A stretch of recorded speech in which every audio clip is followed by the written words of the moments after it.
I had someone say, I can't imagine dealing with this without system level simulation because you just can't really process all the interdependencies without having something to do it all for you.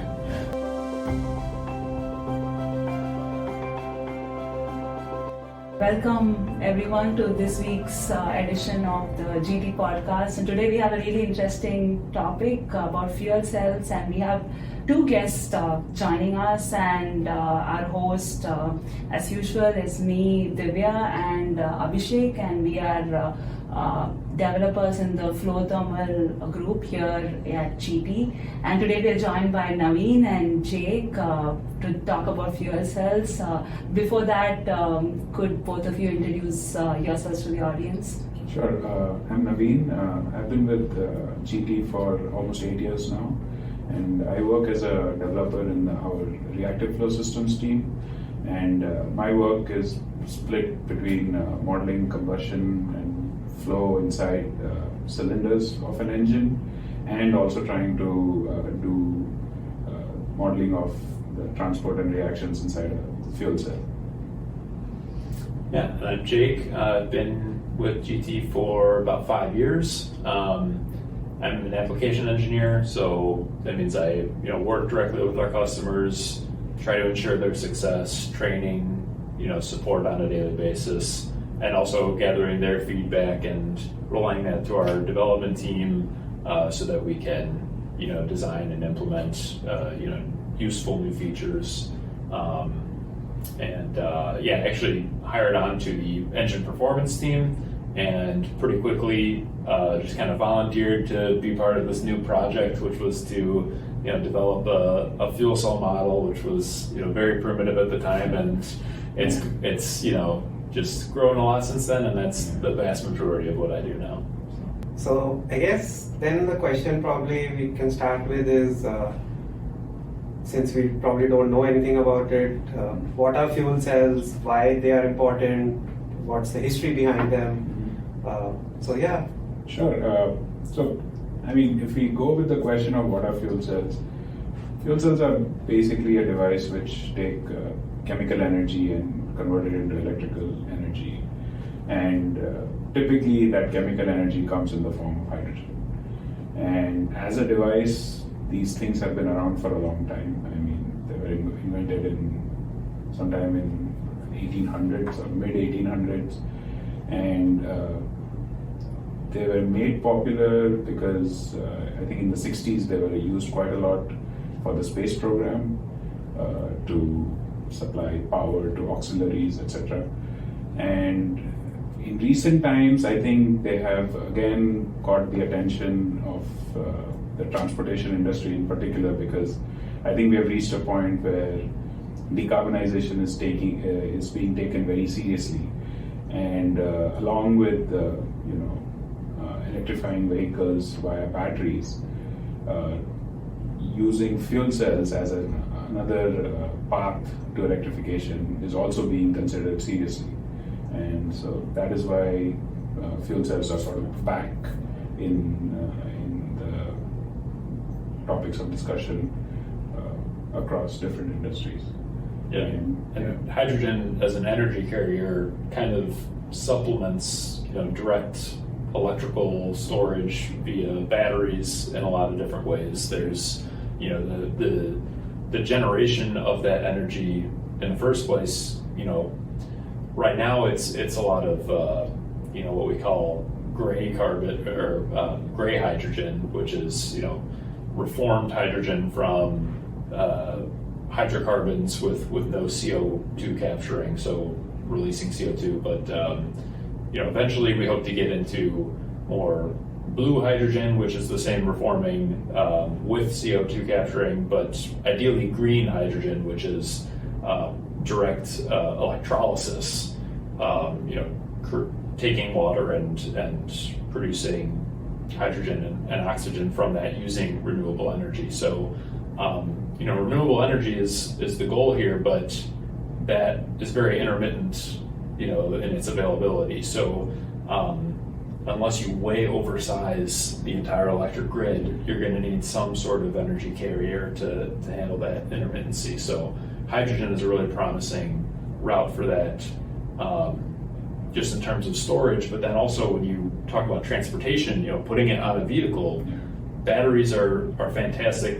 They've if you're driving on the street, you're noticing a lot more battery electric vehicles. But when you talk about scaling that up to trucks, industrial equipment, aircraft, ships, you're going to deal with a lot of issues of, multiplying the number of batteries to add that storage. And now energy density is an issue, where hydrogen is actually very energy dense on a weight basis. So if you can compress that hydrogen, it scales up very nicely and you can refuel very quickly. So, we keep seeing that the future is eclectic. There's going to be a lot of different ways. Yeah. Battery electric vehicles, fuel cell, combustion, still a lot of different paths. So, fuel cells and hydrogen kind of try to fill a niche where, other technologies might fall short. Yeah, that's a great point. Looks like fuel cell is a great technology to have in the arsenal of how we want to progress in the future. I think, that being said, one thing to always keep in mind is the landscape of these technologies is changing so fast that if you take a snapshot at the current time, combustion, battery, fuel cells seem like the options people are exploring, and all OEMs are exploring these. Yeah. But 5 years down the line, 10 years down the line, if say battery technology picks up, there could be a possibility that some of these things become obsolete. So it's a very dynamic problem, so as to speak. So I think everybody is tackling it as the technologies evolve, and everybody's sort of keeping their options open. So so as Jake said, it's basically an eclectic mix, and you can't ignore one technology over the other. Just a quick question. You mentioned this term called OEMs. What? Original equipment manufacturers, Okay. car manufacturers, truck manufacturers, any of those. Thanks for sharing your insight about how the fuel cell technology can play into our future.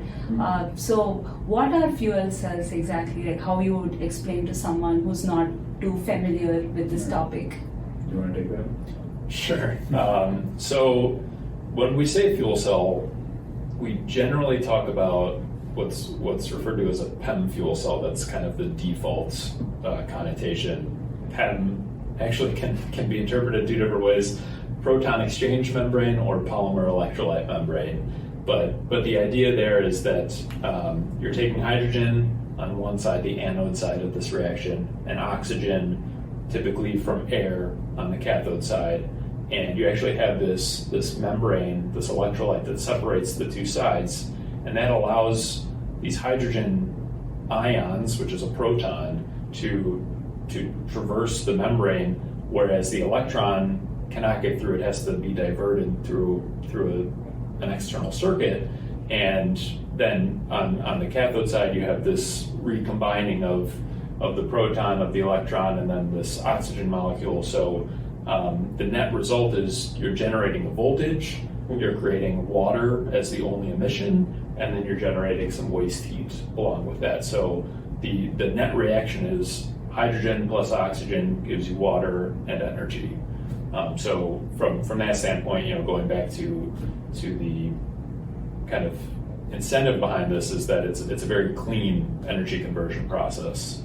Of course, there are other technologies, solid oxide fuel cells, Molten carbonate. Yeah, a lot of different things, which we do get involved with on occasion, but generally for transportation, which is not exclusively what we deal with, but the majority of it, it's typically this hydrogen-powered PEM fuel cell that has that reaction taking place.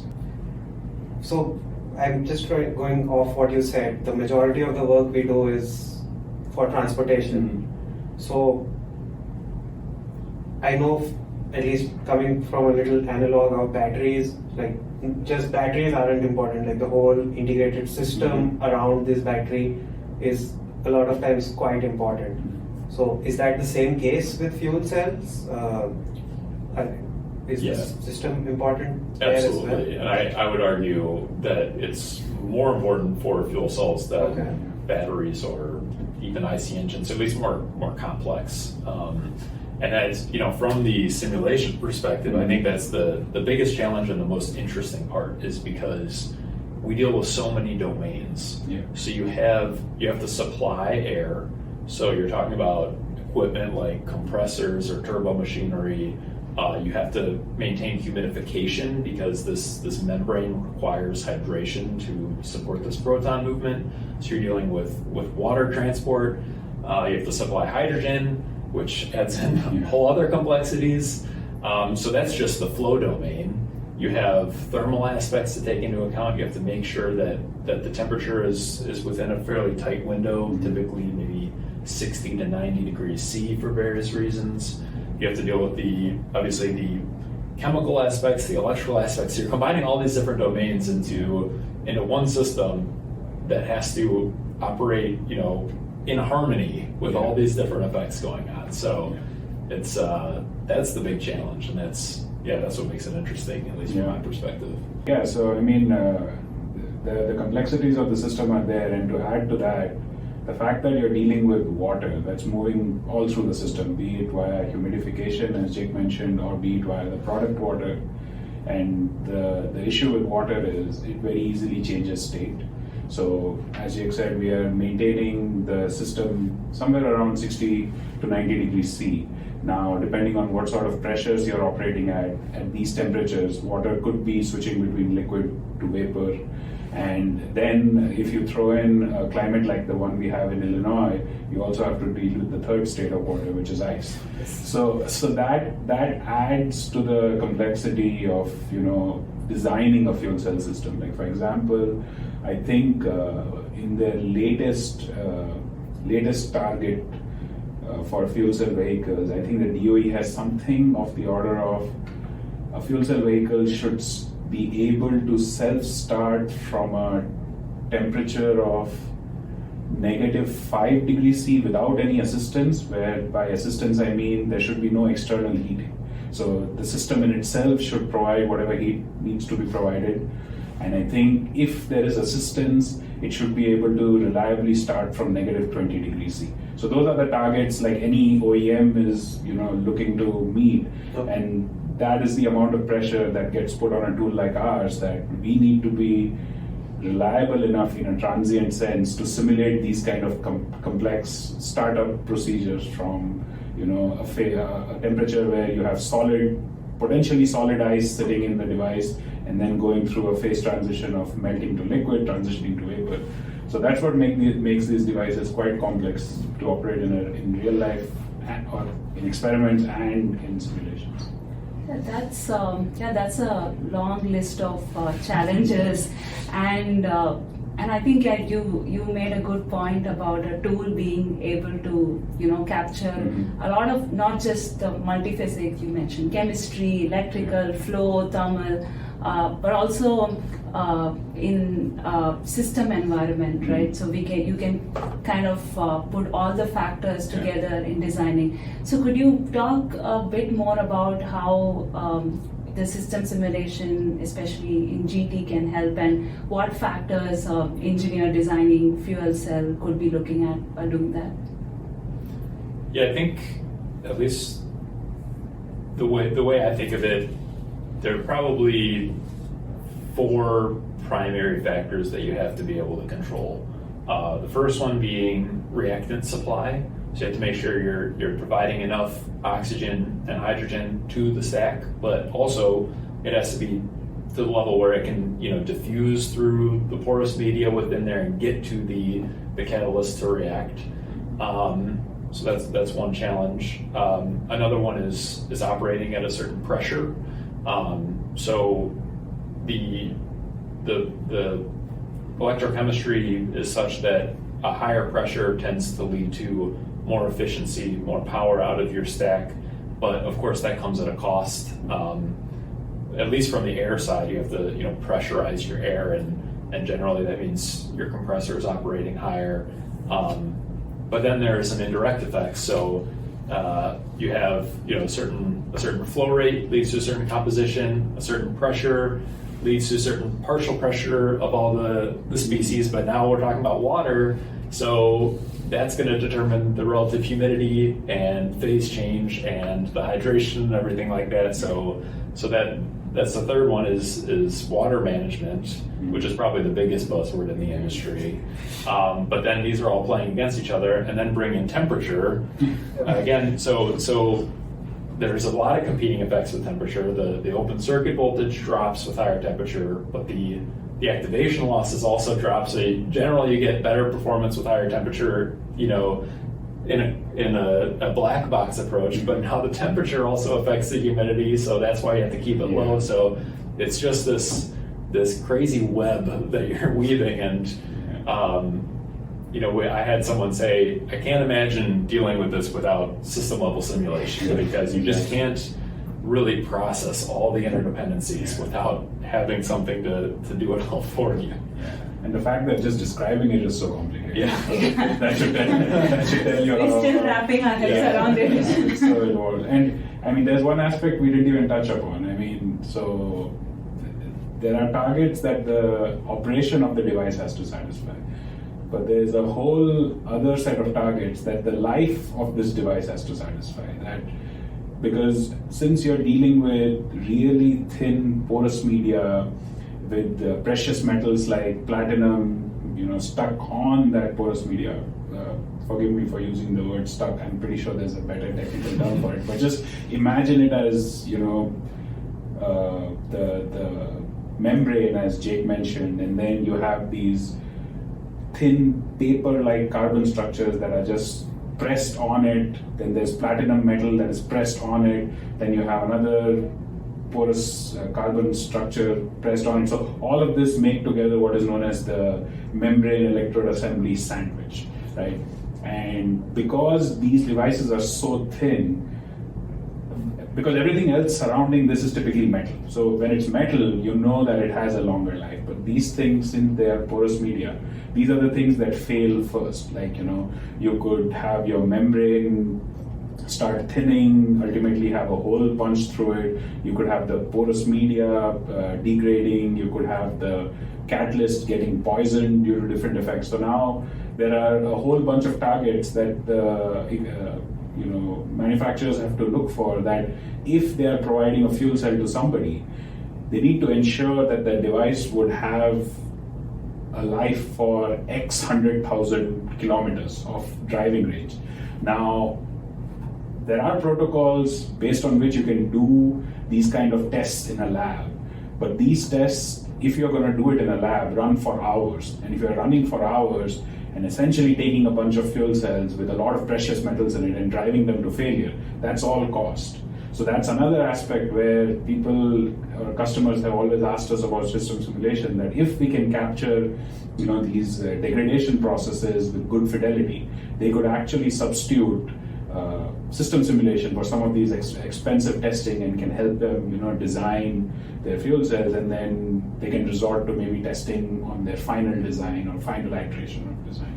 So that's another aspect which just piles on the complexity of these systems.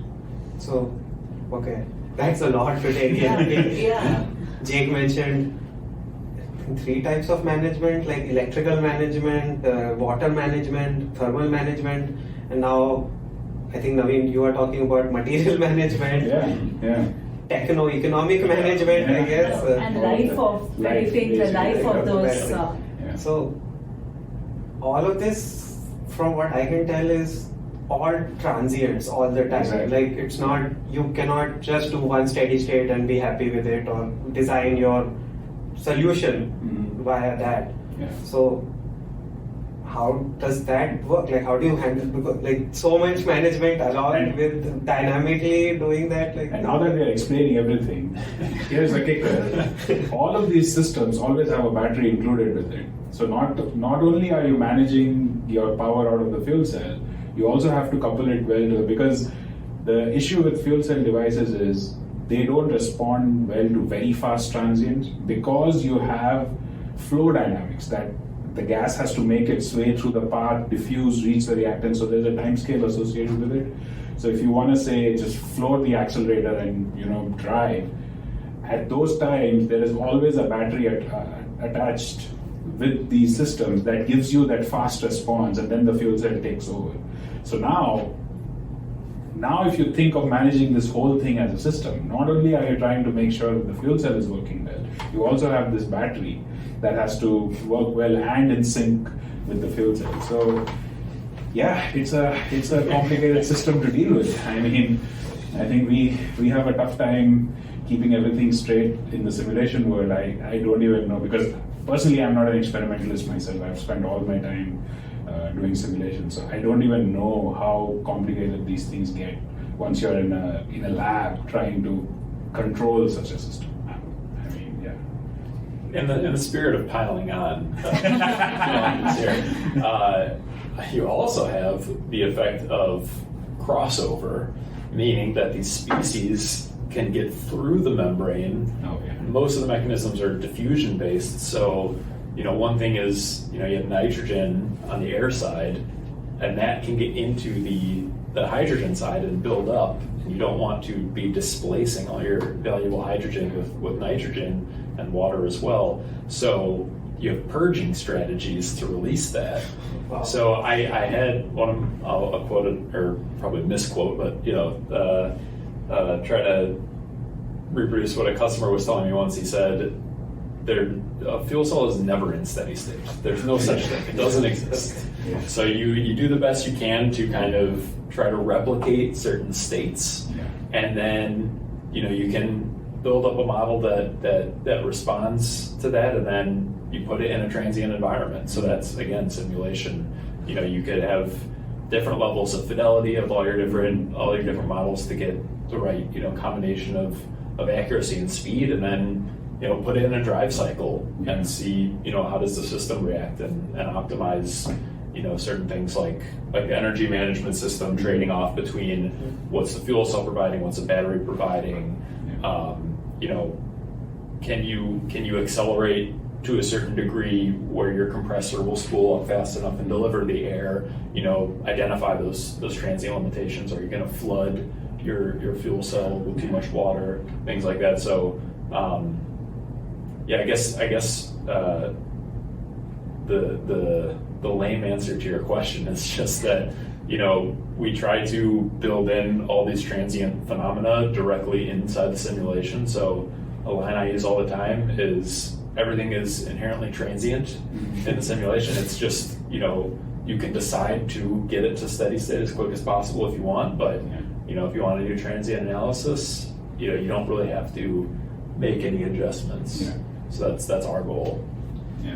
Yeah, all this sounds like fuel cell is a poster child for system simulation Oh, examples. yes. Oh, yes. Absolutely. So And I think this is a discussion we have had multiple times. I think within the GT universe, I think the fuel cell is probably one of the most complicated systems that we have simulated to date, because I could be wrong on this, but I've tried to look through our different applications. I don't think there is a single application in our library at this point which talks to all the solvers that we have in our library. It talks to our flow solver, it talks to our thermal solver, it talks to our chemistry solver, and it talks to our electrical solver. I haven't seen a device or a system that we at GT Simulate that talks to all of these solvers. So that just gives you an idea of Mechanical as well. mechanical as well. Yeah. Yeah. So that just gives you an idea of the level of complexity we are dealing with. The moment you try to simulate a full fuel cell plus the balance of plant plus the battery that goes along with it and all of that put together, and then if you throw all of this in a vehicle model, so yeah, that complexity. Could you comment on what sorts of issues you run into running such simulations? How much time do you have? Because it sounds really complex, and like you said, it touches all solvers, and I know we solve a multi-circuit approach where all the solvers talk to each other, and talking to each other is not always a smooth thing, is it? Yeah, I think the first place where I think we face difficulties is customers, or at least this is a trend I'm starting to notice among customers, where they want to use a single model across teams. What I mean by that is, if you imagine the typical V cycle of development, where on one side you have, let's just say, people doing detailed component development, where they want to resolve every little detail, they want a very high fidelity physics-based model, and on the other side you have people doing controls who don't pay that much attention to the fidelity because they just need a quote-unquote plant model whose response is, let's call it halfway decent, so that they can design their controls. But if the demand from the customer is, hey, I need a single model that can transition this whole V cycle, so that's where I think we face our biggest complexity, because people want the results of a high fidelity model at the speed of a plant model. So I think that is one of the biggest challenges we deal with all the time. Yeah, and I think that kind of segues into what you were kind of asking about, the different solvers communicating with each other. Is with that you have different time steps of the solution. So we try to run as high time steps as possible so that we can get that speed up. But then, the flow solver might not be at the same time step as the electrical solver. So getting them to communicate well and making sure all these transient phenomena are being resolved at the right time scale, that's a challenge. But we do our best to kind of have all these, sliding scales, so you can, without too much effort from the user, you can, change your level of fidelity, check a few different boxes, and all of a sudden now maybe you're losing a little bit of physics, but it's running twice as fast. So yeah, that's I can't let the conversation go without advertising our solution here. So. That makes sense. Yeah. And so, Navin, I think we talked about all of these problems with the solver, time step. I would be fascinated to know more about, how historically then these developments work. How did we conceive of a fuel cell? What was maybe the steps? Was there a timeline for developing this and combining all the solvers? Or I think if I had to draw a timeline for a fuel cell development, it would be somewhere around 2004, 2005. Oh, wow. We introduced the first capability to simulate a fuel cell, but that was a very simple model where you essentially had a single equation predicting what the voltage would be as a function of current and some empirically determined coefficients that control all the losses that are associated with it. And I think from then on, jump to 2018. That's when we decided to do any sort of overhaul to our fuel cell simulation capabilities. And I think that sort of goes with what the automotive industry was doing. So if you go back and look at available literature, presentations or something, in the early 2000s, everybody was betting big on fuel cells. I think GM was looking into it, Toyota has been looking into it for a while now. So, but that wave sort of came and then it died down.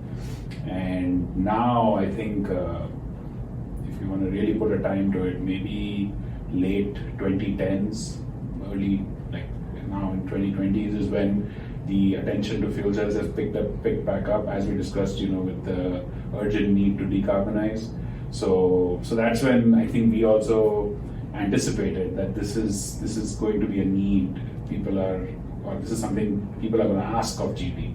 And I think, as Jake pointed out, we started out as in 2018. The idea was to just take what we have from that simple model to one step up, where we can sort of couple it to our flow solver. That was the idea. And I think originally we had thought that, we'll make a few modifications, we'll just couple it and we'll be done with it. So that's when I think Jake and I sort of volunteered, say, hey, this is a new interesting application, we want to learn more about it. We're going to spend some of our time, me not doing combustion, Jake not doing engine support or engine application engineer tasks, and we'll devote some time to looking at fuel cells. But the industry had a completely different take on it, and I think this has ballooned up to a complete application on its own, and now we have multiple people working on both on the development side, on the application side. We have people in our German office working on supporting clients in the EU, because a lot of work is being done in the EU on fuel cells. So yeah, this thing has grown into something I don't think either of us had pictured that this would grow into. Yeah. So we took that, early model around 2018 or so, and coupled it to flow, coupled it to thermal, all these things, and then just kind of started enhancing the fidelity, adding more physics, getting more predictive, all those things, and then we started expanding as well. So I feel bad, focusing so much on saying transportation, focusing on ton fuel cells, but we've expanded into solid oxide fuel cells, which just a little bit of background for the audience. They use a ceramic electrolyte, and it's a little bit different of a transport mechanism, but the idea is that they run very hot. So because of that, they're not so suitable for transient operations that you would see in most transportation, but they could be great for stationary power generation because they're very efficient. They can take in non-hydrogen fuel, so you can use methane, methanol, ammonia. Ammonia is a really promising source as well because there's no carbon in that. So you can take all these other fuels and kind of have side reactions going on, and feed this solid oxide fuel cell. So we've been expanding into that. You said there is no carbon in ammonia, but if it's an NH3 plus oxygen reaction, isn't there a possibility of getting NOx kind of products which are quite harmful still? Yeah, that's a very good question, and that's a huge advantage of fuel cells over hydrogen combustion. Okay. I guess the nitrogen can come from the air as well, but at least when you're talking about lower temperature,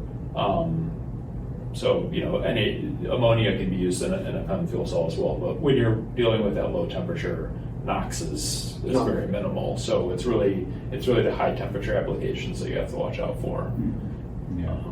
So is that going to be a problem with solid oxide fuel cells then, or that's also still low enough that NOx is probably not going to form? That's a topic, or that's an interesting question, because solid oxide fuel cells operate 800 to 1100 Kelvin, and when it comes to NOx, it's more in the realm of, at least thermal NOx, it's more in the realm of say 2000 Kelvin, which is where flame temperatures operate.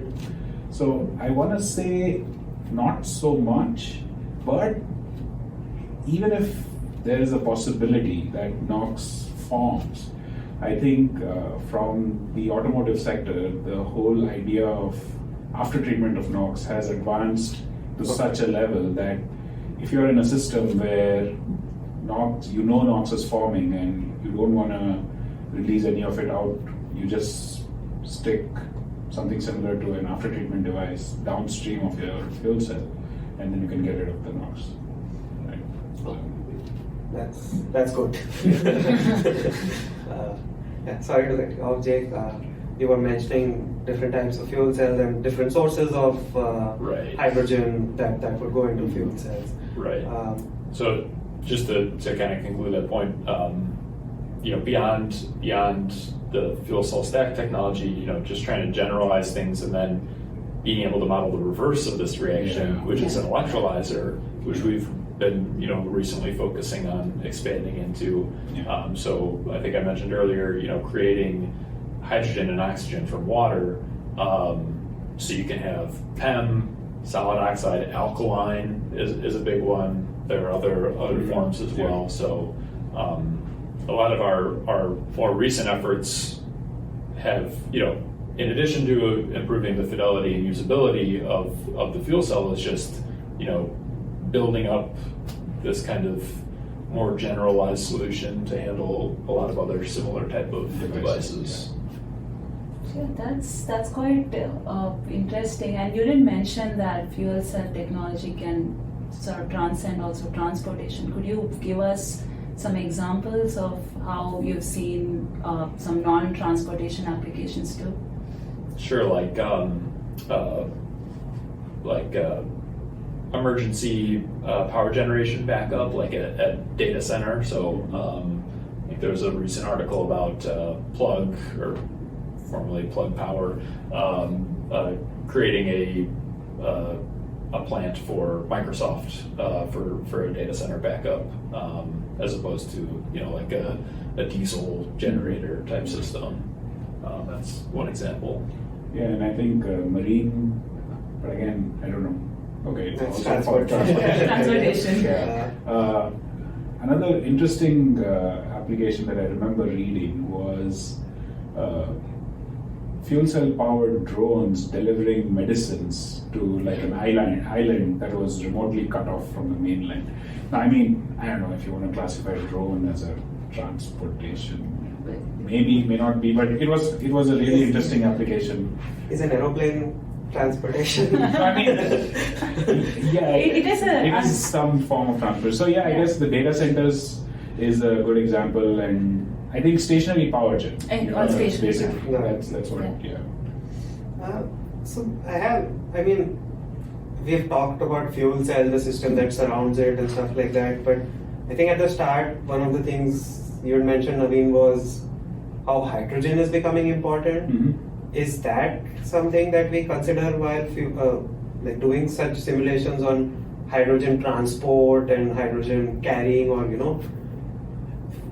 when I think of hydrogen, I think of it as one of the substances that burns the fastest. So like I'm always scared with hydrogen, especially Hindenburg disaster was hydrogen. So how does all of that, like how do we figure out safety with systems that now have compressed hydrogen in them to work at the temperatures you are describing they need to work at? So I think, again, it depends on the system that you're looking at. So I think if you're operating in the PEM world, so you're at 70 to 90 or 60 to 90 degrees Celsius. So in itself, you're not going to get, let's say, ignition.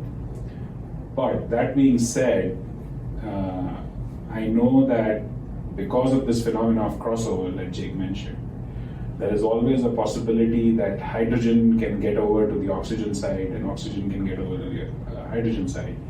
So this is another safety check that people working with such systems have, that basically the ratio of hydrogen to oxygen on either side should not go beyond a critical threshold, which is where flammability becomes an issue. So this is another one of the things that people track. And again, if you're doing a simulation, you can very easily get these kind of outputs saying, at say, for example, this crossover phenomena is basically driven by the delta in the pressure on the two sides, the anode and the cathode side. So now if you're trying to, like as Jake mentioned, operate at high pressures to get good efficiency, but this is one of the drawbacks, if you have a very high delta P, then you end up with crossover, so then you have to keep check on, along with nitrogen, if this hydrogen oxygen is diffusing and crossing these safety thresholds. So in the PEM world, yes, we have definitely come across these kind of requests and these are questions that what do you do in terms of safety. And talking about hydrogen in general, the other thing I think we do a good job of simulating, I think Jake can shed more light on this, is the whole idea of modeling the whole process of hydrogen filling, that is, getting a tank pressurized and having the tank deliver the hydrogen to the fuel cell system, and that also involves complex flow dynamics. I think we have had a lot of customers ask us about that. Yeah, and one of the things you want to avoid there is overheating and hot spots. So actually, if you if you were to go to a hydrogen station and, plug in the nozzle into your car, it would be discharged at, around -40 C. Because they need to chill it, because when you start compressing it and filling it, the energy accumulates and it heats up. So it's, there's a certain rate limit, depending on, even ambient temperature and the initial pressure of the tank and all that stuff. There are some SAE standards there to kind of prevent that overheating. So that's something that, can be tackled with simulation. Another thing that comes to mind is, obviously you do everything you can to make sure that nothing bad will happen, but then what happens if something bad happens, right? So kind of analogous to like battery thermal runaway, they have these, schemes such that if there is a problem with the hydrogen tank or something like that, the pressure will relieve in a safe manner. So, you could always study, pressure release from a vessel, and, you could even do like a geometric packaging of your tanks within your vehicle and things like that to kind of ensure that, worst case scenario, everything is still relatively okay. So, I think from at least the fluid dynamics, those are probably things to be considered. But of course, it starts with having a 3 or 4 layer composite tank that is extremely structurally stable and leak proof and all that stuff. Okay, that's great. Looks like, Abhishek, you don't have to be scared of hydrogen anymore. We have a lot of fail-safe practices and good design methodology to follow for that. So I think now we can probably end the podcast with showing our audience how a system simulation on fuel cell at GT looks like. Sure. Yeah, so I think Jake is our resident expert, application expert on fuel cells. So go ahead. Okay, sure. So I'll just give maybe a very high-level tease here, but from the modeling perspective, this is what the map might look like from an integrated vehicle level. So you have your fuel cell stack at the heart of everything, but it's connected to a hydrogen tank and a recirculation loop, air handling system, compressing, cooling, humidifying, cooling system, which could also integrate with the rest of the vehicle as well, and then kind of your electrical powertrain, DC-DC converter to step up and down the voltage to get it to match the battery, and then all powering the motor, which in turn drives the vehicle. So this is kind of one end of the spectrum of fidelity, where you might kind of reduce the level of modeling a little bit to get it fast and run those drive cycles and optimizations and design of experiments and all that stuff. Then maybe at the other end of the spectrum, we actually do have some pseudo 3D type modeling or a 3D 1D type model where you can take in CAD of your fuel cell stack and break it down and discretize it and kind of convert it to our 1D domain, although you can do some 3D thermal finite element applications, but you can get that really high fidelity level of the stack, or an individual cell itself, and you can try to look at how does my coolant rate affect local hot spots and cold spots, or try to analyze starvation, which could be local. You might have a lot of oxygen at the inlet, but then it all gets depleted, or you might be creating a lot of water in one location. So you can get kind of that high fidelity local analysis. And like we mentioned, there's ways to kind of go between these two levels of fidelity. So you can kind of have this one set of physics that is your source of truth, but kind of scale it from one way to another. And I don't want to give a 2-hour seminar with all the details here, but maybe I'll just plug visit our website, and there's a lot of material on there, and you can always reach out to support and learn a lot more in a lot more detail. So I'll spare the audience. Yeah, exactly.